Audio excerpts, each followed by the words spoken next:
नमस्ते मित्रांनो, जय महाराष्ट्र। मी तुम्हाला पोहे कसे बनवतात ही रेसिपी सांगणार आहे। जर तुम्हाला आवडली तर लाईक आणि सबस्क्राईब नक्की करा। तर बघा मित्रांनो, इथे 400 ग्राम पोहे घेतलेला आहे। मिरची, टोमॅटो, कांदा, कोथिंबीर आणि कढीपत्ता। तर याला आपण मस्त कट करून घेणार आहोत। बघा मित्रांनो, मी कांदा कट करत आहे आणि मिरच्या पण कट करत आहे। बघा, कोथिंबीर कट करत आहे। तर बघा मित्रांनो, बारीक स्वच्छ धुवून घेतलेली पाहिजे।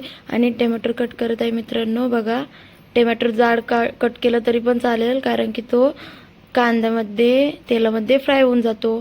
तर बघा मित्रांनो, मिक्सरच्या भांड्यामध्ये मी शेंगदाणे घेत आहे। कांदा पण कट झालेला आहे, कोथिंबीर बी, टोमॅटो। आता शेंगदाणे मिक्सरमधून काढून घेणार आहे आपण। तर बघा मित्रांनो, काढून घेतले मिक्सरमधून। तर आता हे पोहे मी भिगायला टाकले होते, ते 5 मिनिटं आता भिगलेले आहेत। तर बघा मित्रांनो, आता ते मस्त मी गॅस चालू केलेला आहे, त्याच्यावरती कढई ठेवलेली आहे। कढईमध्ये तेल टाकते मित्रांनो।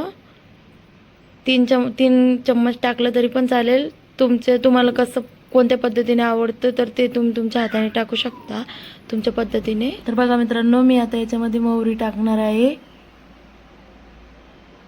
बघू शकता, गॅस जास्त स्पीड असलं तरी चालेल गॅसचा। तर बघा मित्रांनो, मी आता याच्यामध्ये मोहरी टाकत आहे। तुम्हाला टाकायची असेल तर टाका, नसेल टाकायची नका टाकू, तुमच्या मनावर आहे मित्रांनो।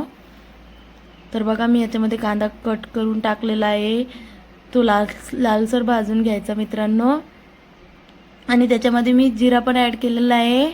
बघू शकता, तुम्ही आत्ता टाकलं तरी चालेल, नंतर टाकलं तरी पण चालेल, तुम्हाला जसं हवं तसं करू शकता मित्रांनो। आता याच्यामध्ये मी कढीपत्ता टाकलेला आहे। तर बघू शकता, कढीपत्ता पण मी जेव्हा टाकायचं आहे तेव्हाच टाकलेला आहे मित्रांनो। तुम्हाला जेव्हा टाकायचं तेव्हा टाकू शकता तुम्ही, कारण की ते जास्त करपलेला व्यवस्थित लागत नाही मित्रांनो पोह्यामध्ये।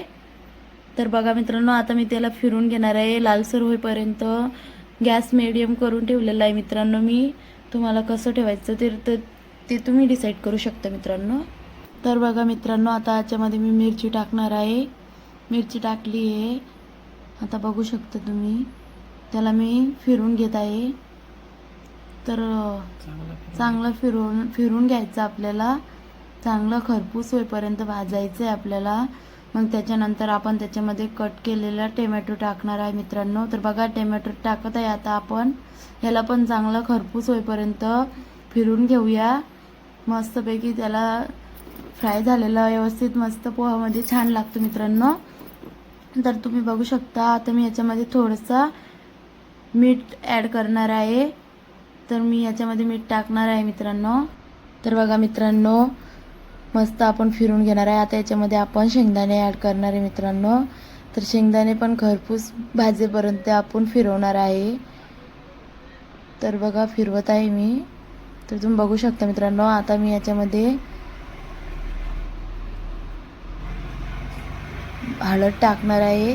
तर बघा, हळद पण मी खरपूस थोडी फ्राय होऊ देणार आहे। बघा मित्रांनो, मी पोहे भिगून ठेवलेले होते, त्याला मी आता याच्यामध्ये ॲड करणार आहे।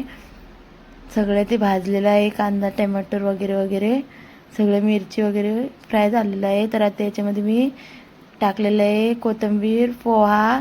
आता याला पण मस्त मी ॲड करून घेणार आहे मित्रांनो। तर बघू शकता, मी ॲड केलेलं आहे मित्रांनो। बघा, आता मी फिरवत आहे। बघा, किती छान असा कलर आलेला आहे पोह्यांना। तर बघू शकता मित्रांनो, किती छान दिसत आहे आपले पोहे। तर तुम्ही खाऊन बघू शकता, करून बघू शकता। पोहेची झालेली आहे, तर कशी झाली तर मला कमेंट करा, चॅनलला सबस्क्राईब करा, शेअर करा। आणि याच्या पुढे अशी नवीन नवीन रेसिपी बघण्यासाठी चॅनलला सबस्क्राईब करा।